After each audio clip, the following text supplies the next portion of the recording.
Hello and welcome to Cultural Capital, the working from home edition. Things are getting a bit tricky right now, shows are closing, and it's easy to wallow in just how monumentally everything has been for the last 2 years. However, London, for at least half of this year, has been absolutely smashing it when it comes to arts and culture, as is her wont. And so for our last show of the year, we thought we'd look back at just some of the really amazing things that we've been able to enjoy. One of the good things to come out of the pandemic for London's art world was a new culture of collaboration in a business that has not historically been known for its caring and sharing. The sudden crisis brought people together, and out of that, in June, came the first ever London Gallery Weekend, a group effort among London's world-class commercial galleries at all levels to promote and raise each other's profile.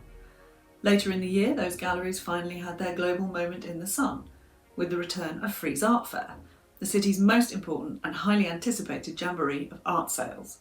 It wasn't all just about clawing back the money though. There were some brilliant exhibitions in our national institutions. One of my favourites was the Paul Arago show at Tate Britain, but we also got ourselves down to see the stunning Fabergé exhibition at the V&A, David Hockney's latest show at the Royal Academy, and on a different scale, but by no means less important, an incredible exhibition at the ICA, Tottenham Rights, hailing the resilience of Britain's communities of colour.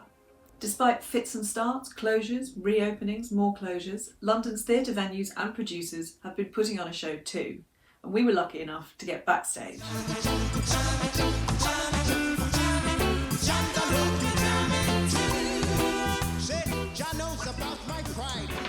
Gabby! Alright. You have to show us what the stage looks like. Alright, let's do it. Let's go. Yes. I'm leaving. Good. Come on, let's go.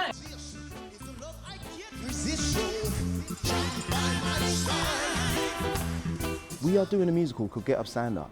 It's the Bob Marley musical. It is. It's dope. It's really amazing. We've been very, very respectful of his story and of the people who tell this story. You know, the ones who are very important in his life.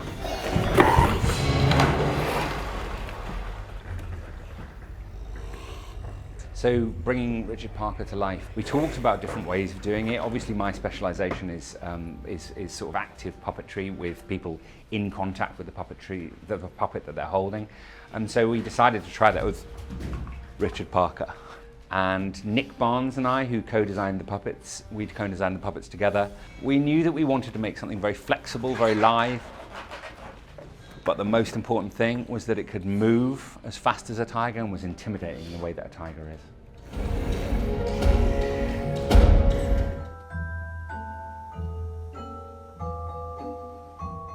So the Nutcracker is definitely a family favourite. It's really a festive, fun, magical ballet that lets you be a child again. And you know, the costumes and the decoration really does all the work for us. It's just such beautiful sets, and you get to see all of these diverse, you know, performances from different places of the world. And in the end, we have this amazing, super classical, elegant, but extremely difficult pas de deux that is, you know, quite notorious for being beautiful but extremely hard.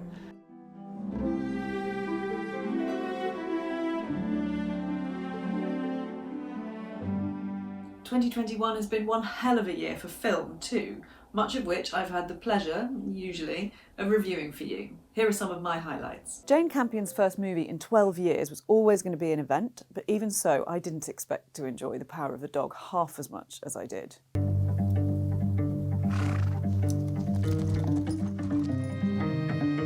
The film is set in 1920s Montana, in a world of swaggering cowboys and brutal practicality. Benedict Cumberbatch, playing wildly against type, is Phil Burbank, a highly intelligent, viciously cruel rancher who addresses his sweet-natured brother George, played by Jesse Plemons, as Fatso.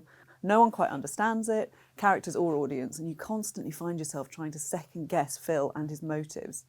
That this devotee to a brutish masculinity has something to hide becomes clear fairly quickly, but where that will lead is terrifyingly unclear. I always have great faith in Ryan Reynolds, but on paper, a movie about a background character in a shoot-'em-up video game just doesn't sound much like my kind of thing. I mean, shoot-'em-up video game, all right, Grandma.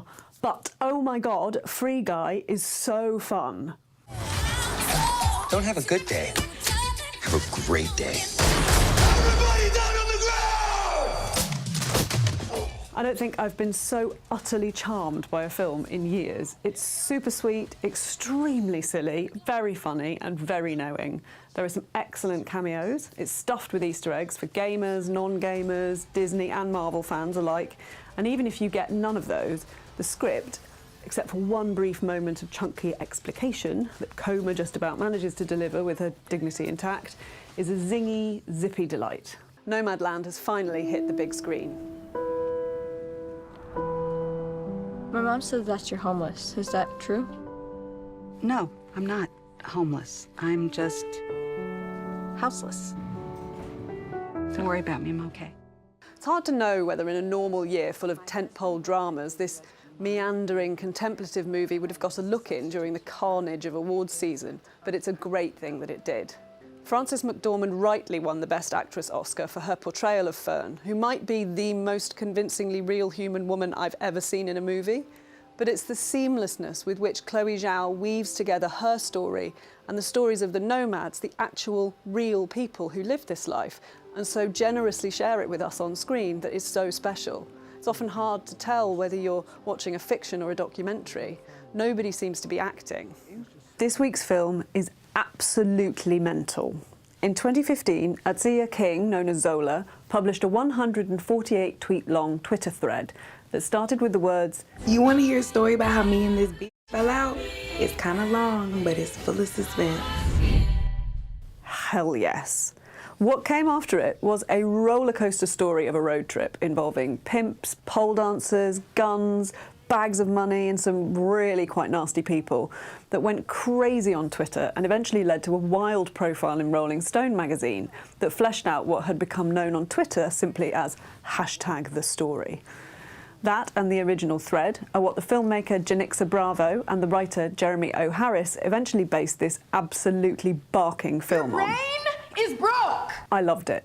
Even if, occasionally, I did get a bit confused. Are quite mad. Oh my God. Stop.